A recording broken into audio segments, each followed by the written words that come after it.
Hello, everyone. Thank you for being here. My name is Kelden, and I'm here today to talk to you about traditional witchcraft. Specifically, what is traditional witchcraft? This is a big part of the book that I wrote, The Crooked Path, an introduction to traditional witchcraft. So kind of a good starting point when talking about traditional witchcraft is breaking down first the term traditional. I think this is what throws a lot of people off. Uh-oh, I feel choppy. Your feed is a bit choppy.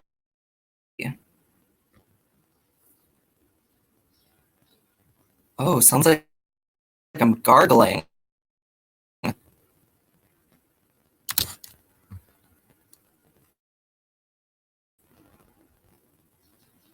Headphones. Don't.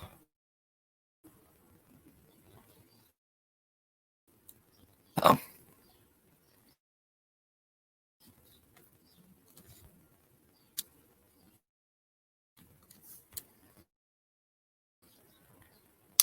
Okay. Um.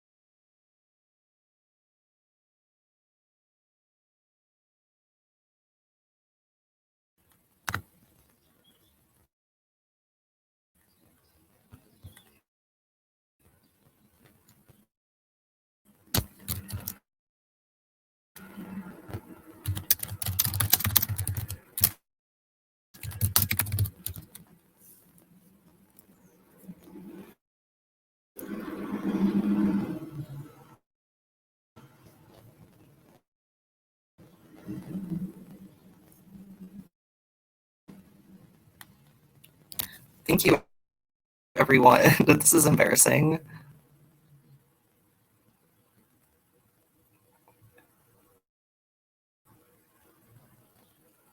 Is it better now?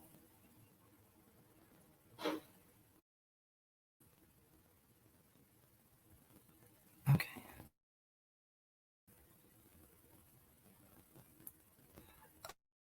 Oh gosh, I'm pretty retrograde.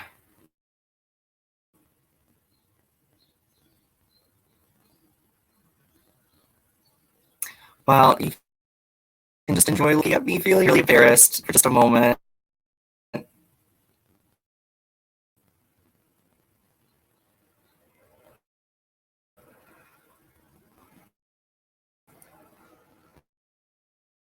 Just trying to get this going.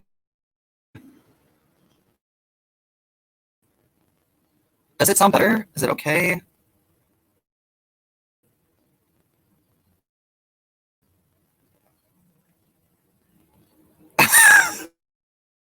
An old Godzilla movie? Oh no.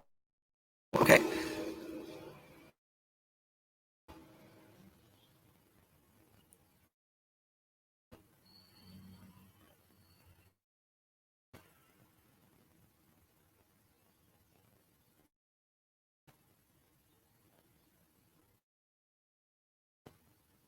Okay, I'm so sorry. I'm literally trying to um, get this going on my phone.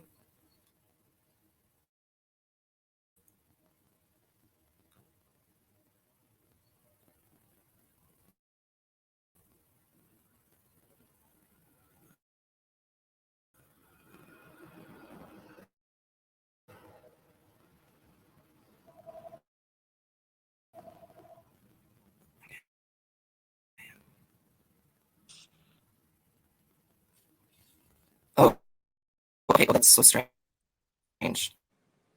Okay. Now I'm on my phone. Okay, is this better? Yay! Okay. Okay.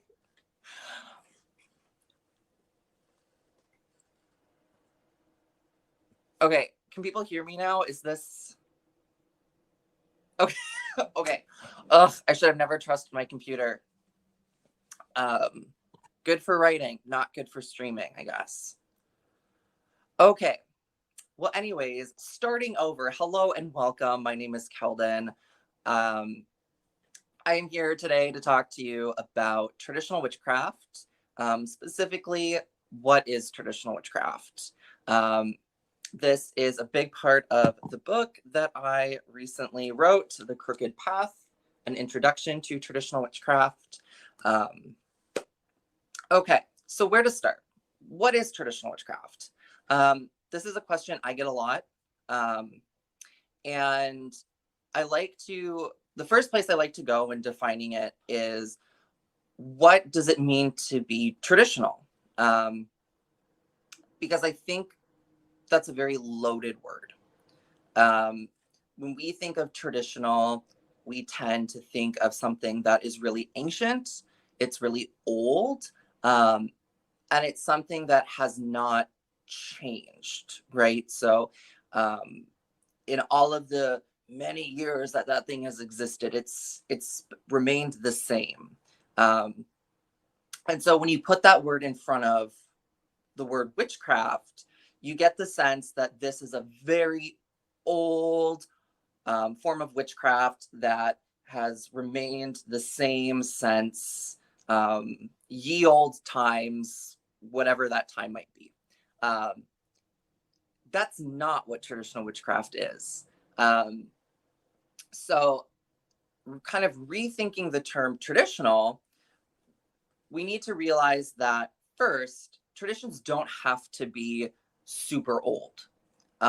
Traditions are developing all the time. New traditions develop.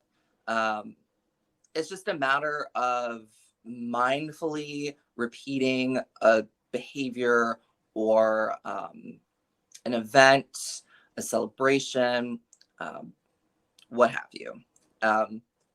So traditions don't have to be super old. Granted, we tend to give kind of maybe more merit or credit to traditions that are of a certain age, but that's because they've had more time to generate meaning. They develop more story as they go. The second part of it is that traditions aren't static. Traditions change. They develop, a lot of times they develop out of older traditions. This is because in order for a tradition to survive, it needs to update.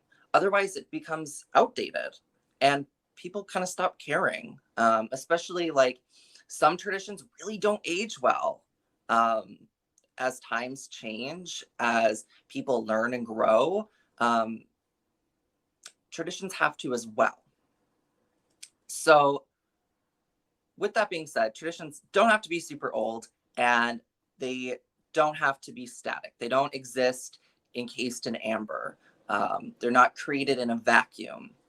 So now that we got that out of the way, then what does it mean? What does it mean for this witchcraft to be traditional?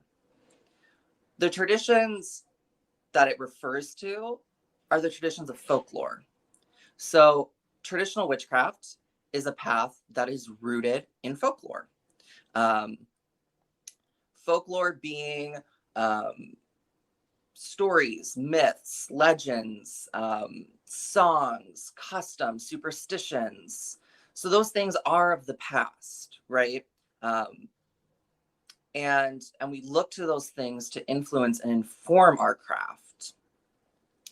One of the major places in traditional witchcraft we look is into the trials, the confessions, the records of the witch trials.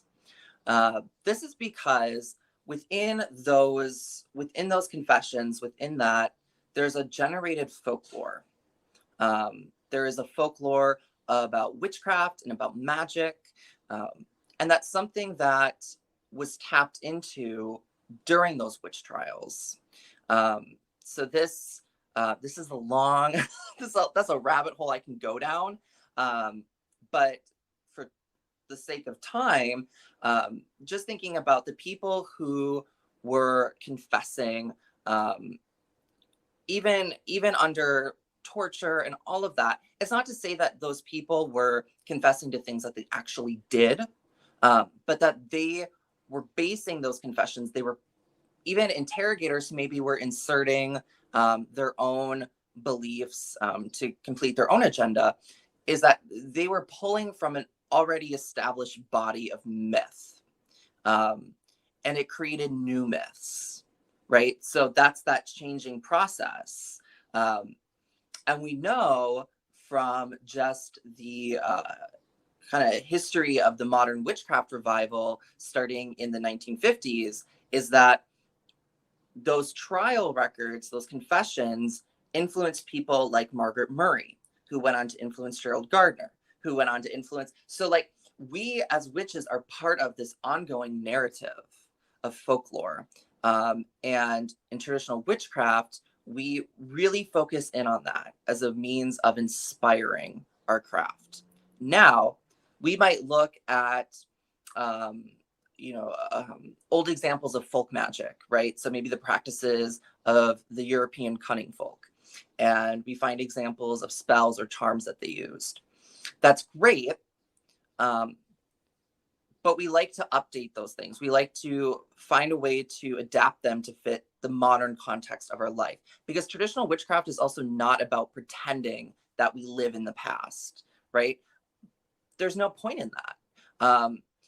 We want things to have meaning and purpose to our lives now. Traditional witchcraft, above all else, maybe, I don't know, that's kind of a strong phrase, but is practical. It's a practical path. It is about meaning. And so we want to make sure that those things work for us, that they feed our magic, that they allow us to tap into our spirits. So folklore is a big part. So then what are the key practices of traditional witchcraft? So I look at it as there being three key elements of traditional witchcraft. The first one is working with magic. So this kind of opens up a debate about whether or not witchcraft is a religion, a spirituality, a craft. And we'll get into that in just a second. But a big part of traditional witchcraft is that operative form of magic, working spells, working rituals, tapping into the unseen forces of the universe to help manifest your desires, your wishes, all of those things. Typically, we do this by using folk magic. So again, I kind of briefly touched on the European cunning folk, but a big part of the lore we tap into is the recorded practices of folk magic. So the magic used in traditional witchcraft tends to be very down to earth, tends to use a lot of everyday materials, things you can find in your kitchen, in your garden, out in the woods. Spells tend to be very free-flowing, tend to be spoken from the heart. Same thing with rituals. Rituals tend to be very ecstatic, not very scripted, kind of wild, I guess. And within traditional witchcraft, we have these three basic rituals that kind of exist throughout different permutations of tradcraft. So we have the compass round, which is a ritual of setting space, of creating a liminal space, of creating a space which then allows you to navigate into the other worlds. We have treading the mill, which is a rite of raising power, of transinduction. It can be used as another way of going into the other worlds. And then we have the Hoozle rite, which is a rite of thanksgiving, of spirit communication, of offering. And again, those rituals tend to be very free-flowing. There might be some structure to them, but it tends to be a lot more loose and spontaneous. So magic, working magic. The second part, the second element is working with the other world. A big part of traditional witchcraft is working with spirits. So we do this largely by crossing into the other world via the practice of hedge crossing. We work with spirits such as ancestors, familiar spirits, fetch spirits, the fair folk, a whole host of spirits. We do work, some traditional witches work with deity, some do not. Again, it's a very individualized practice. So moving forward, I know I'm moving through this really quick. I'm trying to keep myself from being really long-winded. So then the third part is working with the natural landscape, the concept of bioregionalism, working with the land that is right directly under your feet. What are the plants that grow in your region? What are the stones you can find in your region? What are the spirits that exist in your region? The genus loci, the land wights, the fair folk, really forming meaningful relationships with that land you live on. So real quick, opening kind of back into that conversation about whether or not it's a religion or spirituality, that's largely up to the individual practitioner and how they define those two terms. I like to think of witchcraft as being a generally non-denominational practice. Typically we associate it with paganism, but there's a long history of dual faithism, especially in that folk magic. So mixing earlier pagan elements with Christian imagery. So I think that witchcraft can be incorporated into any religion, whether that's paganism or Christianity or anything else. That's up to the individual practitioner, or they don't have to. They don't have to incorporate religion. They don't have to work with gods. That's all on your own path. The final piece of this is that traditional witchcraft is non-Wiccan. Now, that's a whole talk in itself of what that means, but I'll leave you with this image that Wicca is a very specific subset of witchcraft. I look at it as two tree trunks growing out of the same base. And so you have Wicca, which then has all of its many branches, and then you have everything else. And this is maybe, all of the other witchcraft traditions, and this would largely be traditional witchcraft. But they draw from the same roots. They draw from the same folklore, and they kind of take it in different directions. Neither one is better than the other. They are just two sides of the same coin. So I know I went through all that really fast. I want to make sure I have time for questions. So to sum, traditional witchcraft is an umbrella term for many different paths of non-Wiccan witchcraft that is focused in folklore, that works operatively with magic, specifically usually folk magic, engages with the other worlds, and focuses in on the natural landscape. So that is a very quick, very early morning, coffee-fueled run through what is traditional witchcraft. So at this point, I'll open up to questions.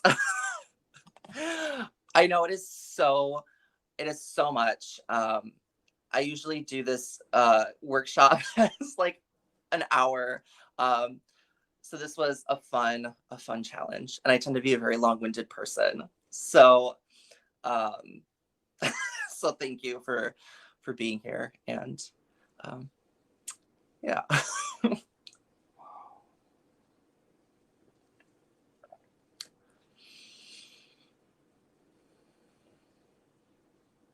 Okay, so first question from Jennifer: do you celebrate the Wheel of Year? Yes, in a sense. So as part of that bioregionalism, we tend to create our own system of seasonal celebrations that might look a lot like the Wheel of Year, but we want to make sure that the holidays that we're celebrating are actually syncing up to what's happening in our environment. So if you, for example, the example I use a lot is like um, where I live, when it's the spring equinox, it's still very much winter here. There's still a ton of snow. So um, I don't usually feel like that's a good marking point for me of like when spring begins. I usually focus in on like what are the natural signals. So a big one that I use is geese. And I talk about this in the book, is that I mark my kind of autumnal and springtide rituals on the migration of geese and when they leave and when they come back. So we do celebrate seasons, we do celebrate those things, but we tend to try to create our own wheel, our own system that is maybe more in sync with the natural landscape. So this question, when you mentioned the history of witchcraft, shouldn't we always incorporate traditions from the past? That's a good question. I think that comes down to your motivation of why and how you are incorporating those things. Are you incorporating those things from the past because you are actively trying to recreate them, which is not necessarily bad, right? But I think, again, it comes down to that piece about what meaning does that have? Sometimes there's this need for a feeling of authenticity, right? Totally natural. And in that need, sometimes it causes us to really feel that need to incorporate things from the past, because we usually give a lot of weight to things from the past as being authentic. But just remember that those things were new at one point too. So, yeah, I don't know if that answers the question.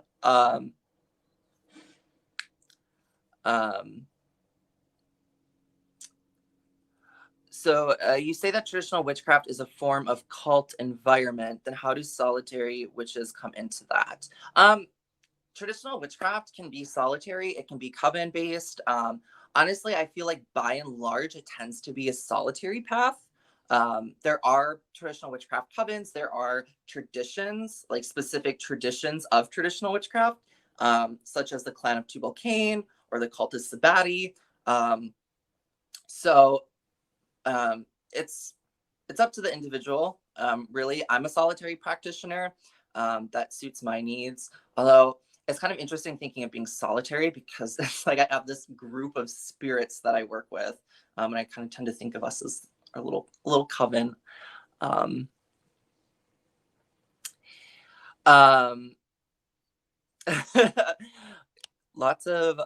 Looks like lots of comments about the artwork on my walls. So this is a painting of the Baba Yaga's house. That's a painting I did. I love her. So yeah.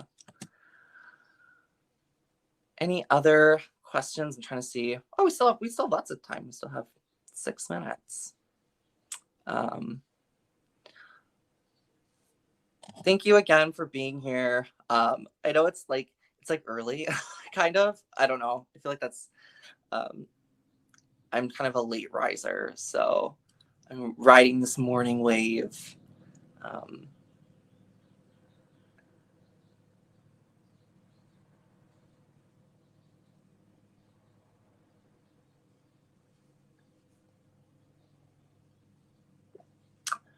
And definitely, if you're interested in learning more, definitely check out my book. I go a lot more eloquently into these topics. Do you prefer to do rituals in the evening or day? I prefer in the evening. Although I guess I've never really thought about if I have a super strong preference. in either way. I do like evening just because I like to be able to see the moon when I can. Um, so, but daytime is good too. Do you have any favorite resources to recommend for solitary witches? In terms of resources, I think YouTube, the witchcraft community on YouTube is a really valuable resource, especially like in terms of community, right? Because like even being solitary, like it's good to be able to connect with other witches, and so there's a whole bunch of really awesome witches on YouTube, and that's a really great resource. In terms of books, I there's so many books that I would recommend. I love books. So I think I'm going to be a self-promoter and just say check out my book, because I have a pretty awesome, if I do say so myself, bibliography in the back with tons of books I recommend. So check that out.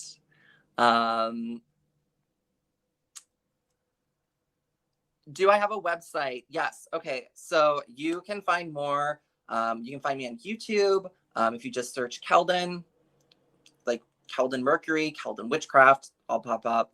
I have my Pathos blog by Athame and Stang.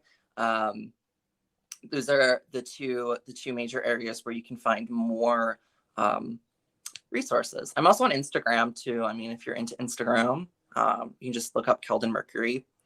Yeah.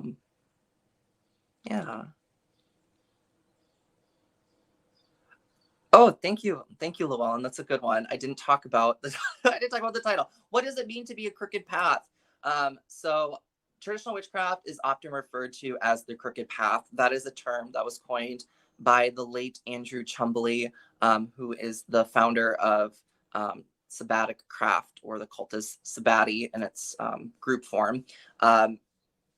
I think about the crooked path as having many meanings. So one of them is that it represents the dual nature of the witch in folklore, as being someone who is able to help or someone who is able to harm. And that's very much a part of traditional witchcraft, is that path of personal sovereignty, of, being someone who is capable of doing beneficial magic, but also who's capable of doing baneful work when the need arises. There's also kind of this idea of the crooked path being walked by somebody who has kind of an off-kiltered view of the world, which allows us to see into the world of spirits. Cecil Williamson, the founder of what is now the Museum of Witchcraft and Magic, often talked about seeing the world upside down. And so the crooked path represents that kind of skewed view that allows us to see in between all the things and the underlying magic. In that same sense, it represents the vacillation of the witch between this world and the spirit world. Right. So someone pointed out right and left hand path. Yes. It's that snaking movement between the two. So going between the mundane world and the spirit world. Also, just the fact that traditional witchcraft is a tricky path to walk. It can be difficult to navigate because it really challenges you. And you have to be prepared for that. You have to be prepared to find your own way. And it's a very wild path. So that is why it's called the crooked path. This book helps walk you through the initial miles of that path, and then leading you up to your own journey. So, yeah. Thank you, everybody, for attending. Thank you so much. It was an awesome time.